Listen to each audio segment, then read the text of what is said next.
Tonight I ordered a targeted military strike on the airfield in Syria from where the chemical attack was launched. On April 7th, 2017, news spread around the globe that the United States had launched a Tomahawk missile strike against the Sheriat air base in Syria.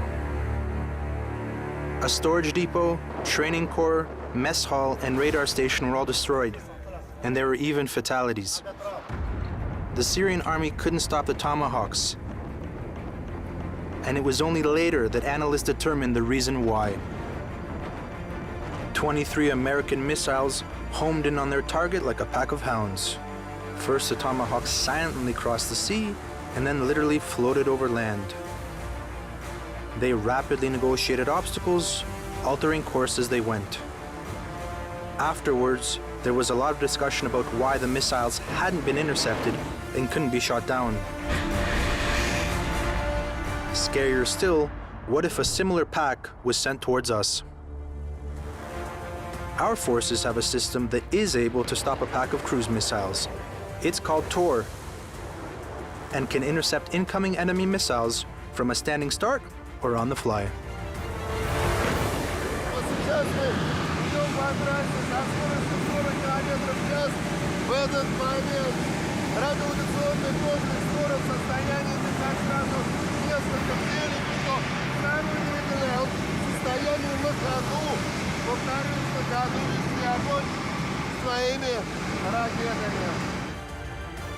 On top of that, this Caterpillar-tracked sniper can also take out fast fighter jets and slow-dropping bombs.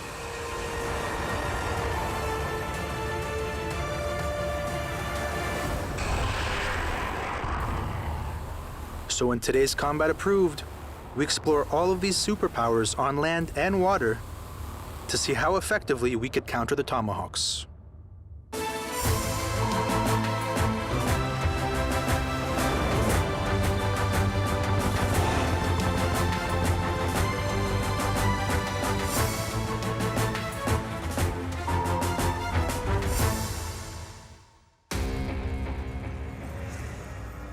We begin our film today with a new release. It's the town of Bronice near Moscow, where the Automotive Equipment Research and Development Center has a proving ground. Undergoing tests is the Tor missile system. A first for our army, it was specially designed for Arctic operations. With its double tracks and camouflage livery, the Tor looks like a huge caterpillar, easily negotiating rough ground, through mud and wetlands, and conquering steep hills.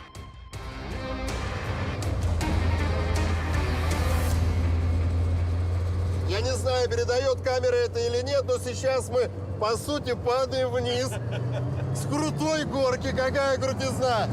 35 градусов. И падаем, как я понимаю, в полном весе.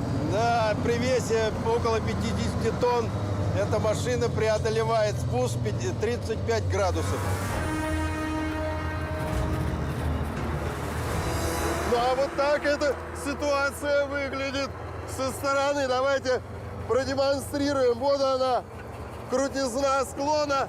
Это вы выбирали такую машину в качестве тягача для Тора? Да, мы опирались на высокие требования эксплуатации этой техники и возможности ее преодолевания различных препятствий, в том числе и водных препятствий, подъемов, спусков.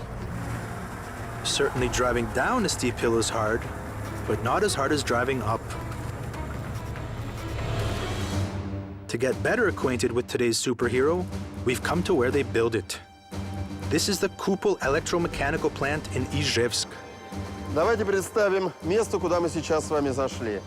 Сегодня мы с вами находимся в выпускном цехе нашего предприятия, где происходит сборка основного изделия семейства Тор. Но помимо этого, здесь же и собирается абсолютно новая модификация, арктический вариант. Это то, что только в этом году впервые показали на Да, и Красной сейчас мы площади. производим сборку следующих изделий. We first saw this vehicle on the 9th of May Victory Day parade. Before that, though, there had been an expedition to Kotelny Island in the north using torque-link vehicles. They were only testing the torque links. Tor didn't exist at the time, but we always wondered how those vehicles would be used in the north. The answer to that was that we'd be told in due course.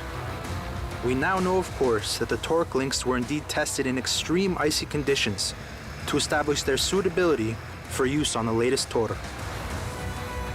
However, this Arctic edition is even more exotic. Everyone in the world knows the other version of Tor with its green paint. Перед нами самый современный вариант Тора. Именно так. Машину мы видим на гусеничном шасси. Сейчас все, что идет в нашу российскую армию, все на гусеницах. Да. Количество ракет здесь. 16 ракет. Давайте зайдем, посмотрим, как выглядит самый современный Тор изнутри. Вот это чье место? Это место механика-водителя. Штурвал тут очень похож на самолетный. Дальше это место. Здесь сидит командир на марше. Вы заняли чью позицию? Я занял место командира при боевой работе. И здесь сидит оператор при боевой работе. Pavel Toshmykov is one of the developers of the new Tor. Of course, we were keen to ask him a question. Could the Tor really stop a pack of incoming Tomahawks? Берем вот эту ситуацию, на нас идет массовый налет крылатых ракет. Этих ракет много, не одна, не две. Как в этой ситуации реагирует Тор? Тор работает в составе батареи. Крылатая ракета – это типовая цель для вот этой боевой машины. То есть Тор способен отразить этот массовый налет. И летят 20 ракет, все 20 вы должны сбить? Да. This is how a battery of Tors can defend a strategic facility. Let's take the situation more seriously than what happened in Syria. Let's imagine that it isn't an airfield being attacked, but a nuclear power station. Furthermore, the missiles are inbound from 3 directions simultaneously, from a ship, a drone, and attack planes. Worse still, they're being coordinated by AWACS. As you can see, Tor uses combat radar systems to defend the station. Their effective range is many times more than other air defense systems. As soon as combat radar systems register a threat signal, they transmit the information to Tor. The enemy ship is the first to launch. Its cruise missiles travel close to the water surface. Following close behind them, the missiles carried by the fighter aircraft fire at the station. There are several cruise missiles in the air, and all of them are coming straight at us. А как машина определяет из 20 летящих крылатых ракет, какая самая опасная? Какую сбить первую, какую вторую, какую третью? Ну, вычислительные системы боевой машины ранжируют цели по степени опасности, то есть по минимальному времени подлета. In this scenario, missiles from the ship are destroyed first. Then the air-to-ground missiles, followed by the missiles from the drone, and then finally, the drone itself. Получается, крылатая ракета все-таки не самая сложная цель. Почему? Она имеет не такую высокую скорость, как, например, противорадиолокационная ракета. For comparison, the Tomahawk flies at 880 kilometers in an hour. America's anti-radar HARM missile can cover 2,280 kilometers in an hour. Still, the HARM is 2 meters shorter than a Tomahawk, making it harder to hit. But that's what Tor must do, because these threats are precisely what it was designed to deal with. Если мы берем ситуацию не с крылатой ракетой, а на нас падает авиабомба, что тогда? Тор может сбить и авиабомбу. Это, конечно, более сложная цель, потому что мало времени она находится в воздухе, мало времени на принятие решения, чтобы ее уничтожить, но, тем не менее, боевая машина способна это сделать. To see the Tor in action, we've come to a proving ground in Astrakhan region called Kapustin Yar, where cruise missiles will appear in the air in a few minutes. There will certainly be fewer than 20, but that's still enough to destroy several large military facilities. Technically, it's very similar to the scenario that happened in Syria, but with one big difference. This pack of hounds will have 16 Russian Tors waiting for it. Their task isn't just to shoot at the missiles, but to take down every single one. There's a missile approaching its target. A small bright flash, a puff of smoke, and the enemy is gone. Сегодняшние стрельбы я оцениваю удачными. Работали все 16 боевых машин. Кто раньше увидел, кто взял на сопровождение. Небольшое участие командира полка в управлении огнем. Командиры батареи принимали решения. И, соответственно, все, что нам давали, мишени, все мишени были уничтожены.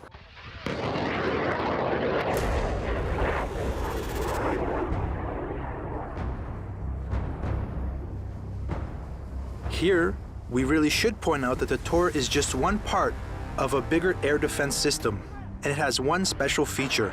These missiles have sustainer motors, meaning they can change course without sacrificing much strike power. And there's one more thing. Tor-M2 can hit the most difficult targets, even if they're flying low at just 4 or 5 meters above ground. Who doesn't want to see how that kind of cruise missile hunt works out? That's why we're going back to Ижевск. Теперь на заводском полигоне под Ижевском мы хотим продемонстрировать, как работает экипаж Тора. И, конечно, для такого эксперимента неплохо бы иметь свою крылатую ракету. Но за неимением таковой сегодня мы будем ловить наш редакционный коптер. Как вы думаете, сложная эта цель? Для Тора нет. Как же она не сложная, если нам говорят, что, во-первых, здесь мало металла, движется он медленно, и поймать его будет очень тяжело. Давайте попробуем, поймает. To do that, the first stage is to set up the target acquisition radar antenna, which begins to revolve. Then the second antenna is made ready. Finally, the cameras. Tor has them on board too. Попросим открыть их. Вот открываются крышки объективов на телекамерах. Для чего две камеры нужны? They explain that one is a television camera and the other is thermal. The devices have been switched on, and we're getting ready to launch the drone. Давайте, 3, 2, 1.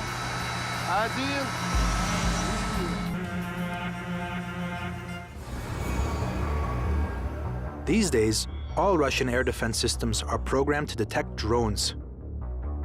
We've seen the Panzer S and Neba-M doing just that. And now it's Tor's turn. We don't have clearance to show the target acquisition algorithm used on this combat vehicle, but in simple terms, the drone simply ends up getting caught in the crosshairs. There it is, on screen. It's been captured by the camera we saw a little while ago. Ну вот мы видим, что коптер поймали. Теперь, если бы стояла задача его уничтожить, дальше что?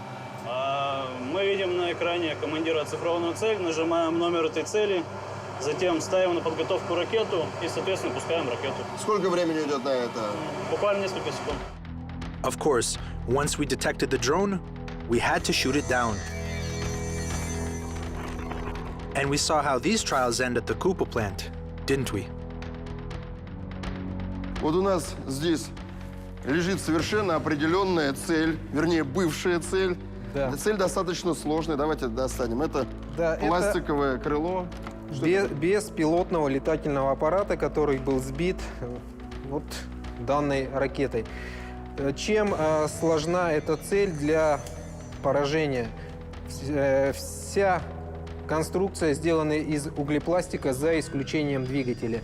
И для радиолокационной системы только двигатель является той излучающей частью, которую можно определить.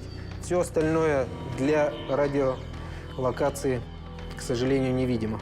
Но, тем не менее, как мы видим... Вот что осталось от да. беспилотника. Раз пробитие, раз. Да. The Tor missile did the same with the drone's engine that was blown to pieces. They later told us that the drone had been hit on the fly. This is rare footage of the Tor in motion. Its radar detects and locks on to the target while on the move. Then the missile is launched. And just one more difference between the latest M and its predecessors is its ability to provide cover for Army units while on the march at speeds over 40 kilometers an hour. And most importantly, in any weather, all year round. Well, the air defense system made it through the rain, but that's nothing compared to what we'll do with it on the lake. This time, we will completely submerge the Tor in water. And this is the Arctic Tor.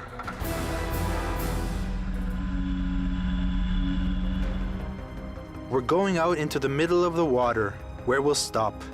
This is just one more stage in the proving process, a leak-proof test. Senior staff from the Bronice Research and Development Center are approaching us by boat. Their task is to measure the vehicle's immersion depth. Проводим работы по определению положения ватерлинии по 4 точкам на корпусе. Давайте сейчас покажем. У вас в руках магнит, да? Обычный магнит. Устанавливаем его на корпус. Далее, после выхода из воды, мы, соответственно, рулеткой от характерных точек корпуса померяем необходимое расстояние. That's how deep into the lake the Tor went on its cabin side. Even the headlights are half submerged, but they're still on. И совсем уже неожиданный вопрос. При желании мы могли бы Тором подстрелить утку или гуся? Ну, при желании могли бы. Вы ее точно так же бы, как увидели бы на мониторе на радаре? Да, да, увидели бы на радаре. It's no joke, but who knows? An enemy might send a small drone with a bomb in our direction. Progress doesn't stand still. Мы тоже не стоим на месте. На сегодняшний день создан новый зенитно-ракетный комплекс Tor-M2. Вот макет как раз этого комплекса мы с вами видим. Так точно. Какую цель он может захватить? Да теннисный шарик. А размером 10 на 10 сантиметров до 32 километров захватывает и поражает до 4 целей. Moreover, the Tor's range has now been increased.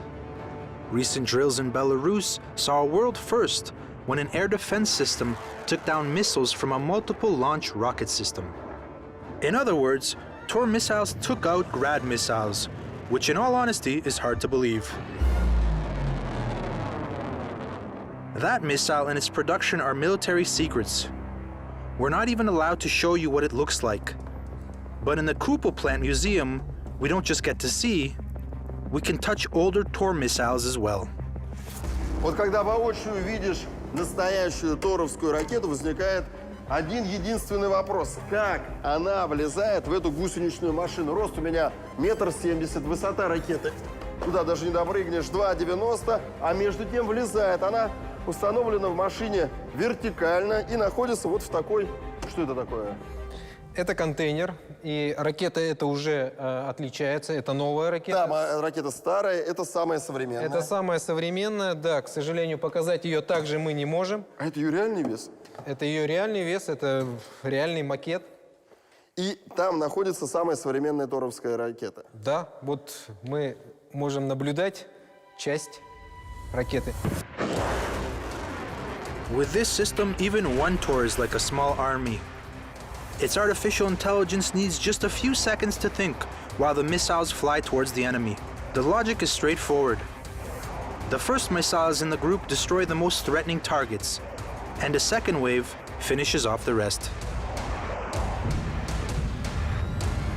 Когда нам говорили, что эта ракета может сбить теннисный мячик, я же как рассуждаю, осколки-то могут лететь вокруг, теннисный мячик — это, слишком маленькая форма. Да, действительно, осколки разлетаются, но программное обеспечение и алгоритмы заложены таким образом, что ракета определяет тип цели, и момент подрыва, он вполне определенный. Meanwhile, we carry on with testing the Tor's performance. Ну вот наш красавец еще раз заходит в воду. Как вы думаете, кто будет быстрее идти, они или мы? Думаю, что против 700 лошадиных сил вряд ли мы справимся. Ничего, попробуем. Because we're here on the water, one obvious question comes to mind. Can Tor be used on warships? Есть два варианта решения проблемы. Первый вариант – использовать для усиления систем ПВО корабля, уже имеющихся в наличии кораблей, с применением модульного Тора и размещением его на палубе таких кораблей. И второй вариант создание корабельного комплекса, который был бы интегрирован в конструкцию корабля. You're about to see footage that's never been on TV before, showing a modular Tor variant being put to the test on a warship. This is one of the Russian Navy's latest frigates, the Admiral Grigorovich, and you could say it's a real-world testing platform for Russia's latest weapons. Now, the Tor radar has detected targets, and a counter-missile launches immediately. It seems to hang in the air for a split second before disappearing into the distance at incredible speed. Look at its trajectory. The missile almost wiggles through the air like a dog following a scent. That erratic movement helps make it harder for an enemy to hit. A little later, and at an altitude of just 1,000 meters, the first missile destroys the imaginary enemy's hypothetical target. The second missile follows close behind, and it's aiming for a much harder target, a simulated Harpoon anti-ship missile. See how it seems to almost float over the water, practically disappearing into it. But the Tor missile doesn't give it a chance and easily takes the enemy out.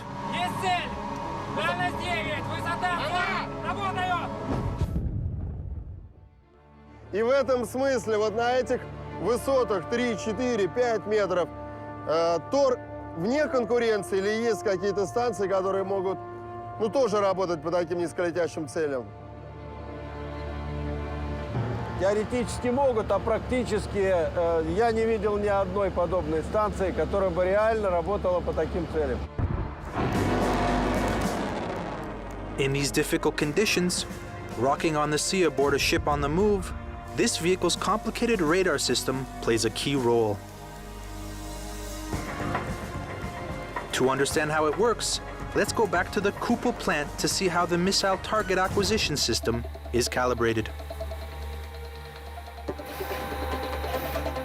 То есть вышла ракета вертикально, тут же встает в горизонтальное положение. Да, посредством этой системы, да, она определяет, куда. Она получает адрес, куда лететь, там, на север, на юг, да, координаты. Да. То есть ракета у нас направляется, наклоняется за счет двигателя отклонения, сопровождается данной системой до луча, вот, а лучом уже непосредственно направляется в сторону цели. Следующий объект, на который мы просто не можем не обратить внимание, это спецдомик номер 7. Что ж, зайдем. Первое, что мы видим, дверь с вполне понятной надписью «ЭВМ». Заходим в нее, проходим этот зал, и вот тут святая святых. То, ради чего строился этот спецдомик. СУЛ – система управления лучом. The white cones are part of Tor's phased antenna array, and they're tuned and tested here in this dark room. A phased array consists of 1,000 minute electromagnetic wave emitters. They allow the antenna to detect and track up to 4 missiles simultaneously. Когда мы говорим, что одна единственная антенна обеспечивает работу сразу 4 ракет, то есть в данном случае мы берем ситуацию, когда все 4 ракеты летят. Но вот все 4 ракеты, она управляет этими ракетами независимо, и каждая ракета имеет свою цель. And even if there were 20 Tomahawks coming at us, Tor would be up to the task. It can even help a neighboring Tor direct its missiles precisely where they need to go. And again, let's look back to April 2017 when the US launched Tomahawks at a Syrian airfield. Well, here's how a team of Tors would respond. But we'll make the job just a bit harder. We'll imagine we're up against NATO's Maverick missiles. They're a little faster and smaller, making them even more difficult to hit. 2 Tors will lie in wait for the missiles, each deployed to defend its own allocated section of sky. That way, they can be positioned 5 kilometers apart. And this is where collective intelligence comes into play. Now, not 1 but 2 computers determine which target poses the greatest threat, and they aim to take that one out first. Then they destroy the next most dangerous, then the next, and so on. На Западе вот такой конструкции, как наш плавающий на воде Тор, ничего подобного нет. Вы знаете, я видел подобные машины, но зенитного комплекса на них размещенного не видел. While we were out on the lake, another torque-linked vehicle approached us. It's a close relative of the Tor and also undergoing tests. Здесь у нас хранится и доставляется боезапас. Этот боезапас с помощью этой машины загружается в боевое средство, в боевую машину. Вот. После этого она готова выполнять боевые задачи. This program has shown how the Russian military's defensive anti-missile system can reach every part of the country, so there is not a single inch of Russia that Tor cannot defend effectively.